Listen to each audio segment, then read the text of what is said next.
अरे जगन्नाथ जी किसके गंदे कपड़े धो रहे हैं? आइए देखते हैं इस कथा में। बहुत साल पहले पुरी के एक गांव में रहते थे हमारे माधव दास जी। एकदम अकेले, न आगे नाथ न पीछे पगहा, बस दिन रात जगन्नाथ जगन्नाथ। समुद्र के किनारे परे रहते थे और मंदिर के सिंहद्वार पर घंटों खड़े होकर बस टुकुर टुकुर महाप्रभु को देखते रहते। अरे प्रभु, आप ही माई हो, आप ही बाप हो। लेकिन हमारे जगन्नाथ जी को भक्तों की परीक्षा लेने में, उन्हें थोड़ा सताने में बड़ा आनंद आता है। बैठे बैठे सोचा, माधव का प्रेम तो पक्का है, लेकिन थोड़ा और पकाते हैं। और दे दी माधव दास जी को भयंकर बीमारी। ऐसी वैसी बीमारी नहीं, सीधा अतिसार। अब माधव दास जी अपनी झोपड़ी में पड़े हैं, न हिल पा रहे हैं न डुल पा रहे हैं। हालत ये हो गई कि जहाँ लेटे हैं वही कपड़े गंदे हो रहे हैं। आसपास के लोग जो कल तक बाबा जी करते थे, वो अब नाक पर कपड़ा रख के निकल रहे हैं।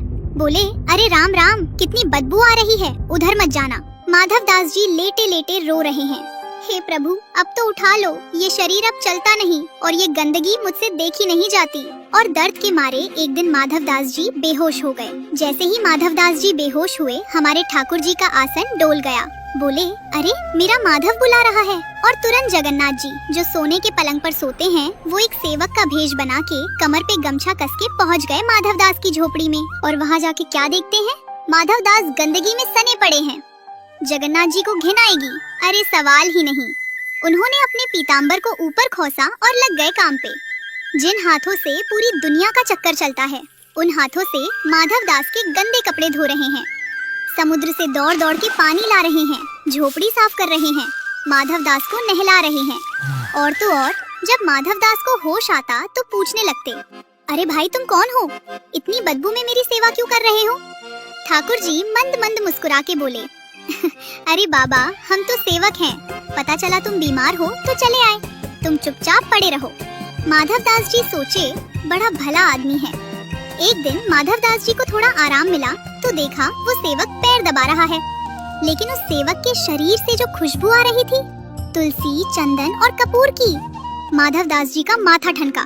बोले, ये खुशबू तो मेरे मंदिर वाले की है। ध्यान से देखा तो वो बड़ी बड़ी आँखें, वो ही मंद मुस्कान। माधव दास जी ने झट से हाथ पकड़ लिया। बोले, पकड़े गए प्रभु, ये आप हैं? और फूट फूट के रोने लगे। हे नाथ, आपको शर्म नहीं आती? आप त्रिभुवन के मालिक होके मेरे गंदे कपड़े धो रहे हो, मेरी गंदगी साफ कर रहे हो। मुझे नरक में डाल देते, पर ये पाप क्यों चढ़ा रहे हो मेरे सर पे? जगन्नाथ जी हंस के बोले, अरे माधव, भक्त और भगवान में काहे का ऊंच नीच? जहाँ मेरा भक्त वहाँ मैं। माधव दास जी बोले, वो सब तो ठीक है, पर आप तो सर्वशक्तिमान हैं। चाहते तो एक चुटकी बजाते मेरी बीमारी गायब हो जाती। खुद गंदे कपड़े धोने की क्या जरूरत थी? अब जगन्नाथ जी बोले, अरे माधव, तुम नहीं समझोगे, ये कर्म का नियम है। मैंने सृष्टि बनाई है तो नियम तो मुझे भी मानना पड़ेगा। ये तुम्हारे पिछले जन्म का कोई पाप था जो इस बीमारी के रूप में कट रहा है। माधव दास बोले, तुम मिटा देते इसे। ठाकुर जी बोले, अरे मिटा तो देता, पर फिर ये उधारी रह जाती और इस उधारी को चुकाने के लिए तुम्हें फिर से जन्म लेना पड़ता, फिर से माँ के पेट में उल्टा लटकना पड़ता। और मैं नहीं चाहता कि मेरा भक्त, जिसने मुझे इतना प्रेम किया, वो सिर्फ एक बीमारी भोगने के लिए फिर से जन्म ले। इसलिए सोचा, चलो मैं ही सेवा कर देता हूँ, तुम्हारा हिसाब किताब यही बराबर कर देते हैं। माधव दास जी सुन के सन्न रह गए। बोले, प्रभु, आप मेरे लिए इतना कष्ट सह रहे हैं? नहीं नहीं, अब आप यहाँ नहीं आएंगे, अब आप सेवा नहीं करेंगे, मुझसे ये पाप और नहीं होगा। जगन्नाथ जी बोले, लेकिन माधव, अभी तुम्हारे कर्म के 15 दिन और बचे हैं। 15 दिन तो भुगतना ही पड़ेगा। माधव दास जी जिद पे अड़ गए। 15 दिन क्या, 15 युग भुगत लूंगा, पर आपसे पैर नहीं दबवाऊंगा। आप जाओ यहाँ से। ठाकुर जी बोले, अच्छा, बड़ी जिद है तुम्हारी।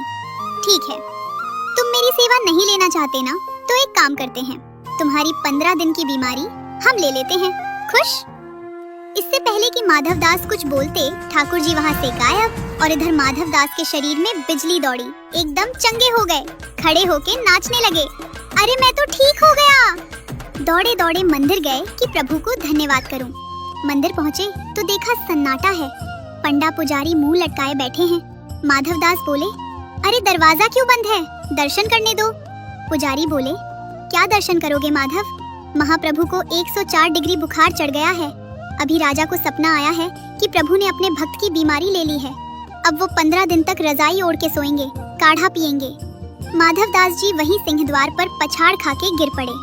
हाँ राम, मेरी बला अपने सर ले ली। और तभी से ये नियम बन गया। आज भी साल में एक बार स्नान यात्रा के बाद जगन्नाथ जी बीमार पड़ते हैं। इसे अनसर कहते हैं। 15 दिन तक मंदिर बंद रहता है। भगवान को बुखार आता है, वैद्य आते हैं, काढ़ा पिलाया जाता है, फलों का रस भोग लगता है। और 15 दिन बाद जब ठाकुर जी ठीक होते हैं तो अंगड़ाई लेके कहते हैं, अरे बहुत दिन हो गए कमरे में पड़े पड़े, बड़ा मन ऊब गया है, चलो अब रथ निकालो, हम घूमने जाएंगे।